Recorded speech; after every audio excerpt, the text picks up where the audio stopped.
அனைத்து தமிழ் உறவுகளுக்கும் வணக்கம். இன்றைக்கி பார்த்தீங்கன்னா எல்லாம் கடலில் இந்த கரை ஓரமாக படகு எல்லாமே நிற்குது.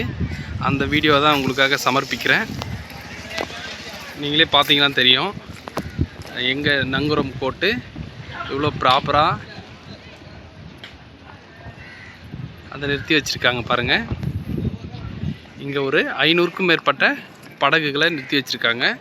இந்த டேங்க்லாம் என்னத்துக்குன்னா தண்ணி ஸ்டோர் பண்ணி எடுத்துன்னு போயிட்டு சமைக்கிறதுக்கு, குடிக்கிறதுக்கு எல்லாத்துக்குமே யூஸ் பண்ணுறாங்க. நீங்களே பார்த்தீங்கன்னா தெரியும் ஒரு சின்ன வீடு மாதிரி உள்ள சென்டராக இருக்குது. அதில் தான் எல்லா மிஷினுடைய ஆப்ரேட்டரும் பண்ணுவாங்க. மழை காலத்துலேயும் அதில் நம்ம ஒதுங்கிக்கலாம். பார்த்தீங்கன்னாவே தெரியும் N4 பீச்சு தண்டையார்பேட்டை சரௌண்டிங். இந்த வீடியோ உங்களுக்காக தான் சமர்ப்பிக்கிறேன். எல்லாம் லீவ் நாளாக இருக்கிறதால எல்லா போட்டும் இங்கே தான் நங்கூரம் போட்டு வச்சுருக்காங்க. பார்த்தீங்கன்னா மீன் அதிக அளவில் வரும்போது இந்த வழியாக கண்டெய்னரில் பிடிப்பாங்க. மக்கள் விசேஷ நாள்ன்றதால மக்கள் அனைவரும் கூடியிருக்காங்க. சில பேர் ஃபோட்டோ வீடியோலாம் எடுத்துன்னு இருக்காங்க. அதுவும் உங்களுக்கு காட்டுறேன். சில அண்ணன்கள் மீன் பிடிச்சின்னு இருக்காங்க. அந்த வீடியோவும் பாருங்கள். ஒரு அண்ணனுக்கு மீன் வந்திருக்கு.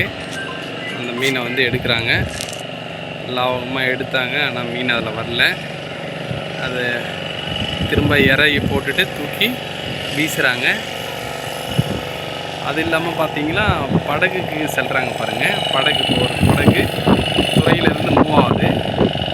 அது சும்மா சின்ன சின்ன வலை தான். அது உடனே 1 மணி நேரம் 2 மணி நேரத்தில் ரிட்டர்ன் வந்துடுவாங்க.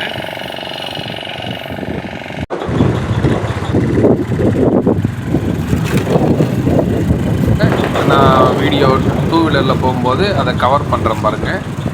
கவர் பண்ணி போட்டு எந்த அளவுக்கு எவ்வளோ போட்டு நிறுத்தி வச்சுருக்காங்க.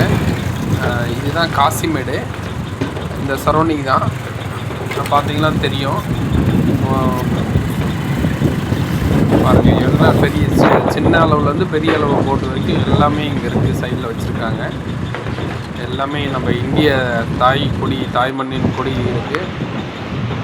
வாங்க பார்க்கலாம்.